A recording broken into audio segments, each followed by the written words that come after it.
Yeah, 31 ties took place between Thursday and yesterday. One more still to come tonight. Your headlines: National League South Maidstone caused the shock of the round, knocking out League One high flyer Stevenage. It was great to see George Elakobe's reaction afterwards as well. Big George, being brilliant for that football club. Newcastle won the first Tyne-Wear derby since 2016, winning 3-0 at the Stadium of Light against Sunderland. Oh, it was a bit of a damp squib because Sunderland just never laid a glove on fans them. did their best, I've got to say. Both sets of fans were great.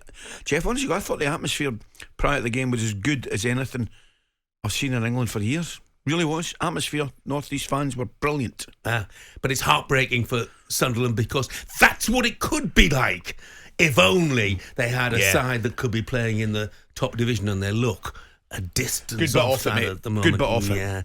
Easy passages into round 4 for Man City and Chelsea against Championship sides. Great result for Bristol City. Getting a replay back at Ashton Gate against West Ham. Stop moaning about replays, Premier League bosses, for goodness sake. And in yesterday's heavyweight tie, of course, Liverpool beat a blunt Arsenal 2-0 at the Emirates. And, what did you make of the weekend, Ali? Enjoyed it. First of all, started off, as I said, on Saturday morning, lunchtime, Sunderland game. You're spot on with your assessment, Jeff. Thought the atmosphere was brilliant, both sets of fans, but the gulf between the sides was clearly evident for everybody to see. Apart from that, I was listening to, obviously, coming back up in the car, and the big one was obviously Stevie Evans. Sowing for Stevie. But you do, I must admit, you do, if you don't have any real love for either team, you do like to see the odd upset now and again. Nobody can deny it. So that was there. Comfortable wins, obviously, for Sheffield and Aston Villa. I thought a reasonably tough one at Borough. They came through that. Chelsea, comfortable. Yeah, I enjoyed it, and I watched a bit of it. I didn't watch it all. Arsenal, Liverpool, certainly watched the end towards the end. And Arsenal, first half, chances again. Dominating and creating good chances. I don't know. I mean, is it that clear cut? They've just got to go and get a centre forward. Well, let's hear from the Arsenal manager Mikel Arteta, who had something to admit when he was asked this in the post-match press conference.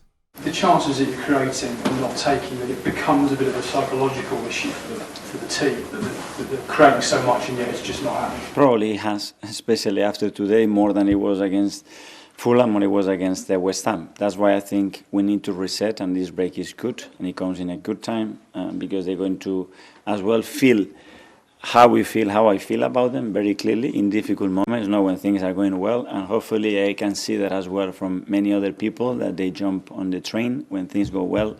So when things are more difficult, let's see where they stand. So, Ali, all the talk is, all the headlines today, Arteta, we must get our heads right. Arteta fears his strikers have mental block. Does he just mean they're just lacking a bit of confidence at the moment? You'll think that, yes, to a certain degree, right? That will be the case. But in my opinion, they also miss somebody who is an out-and-out goal scorer that will help.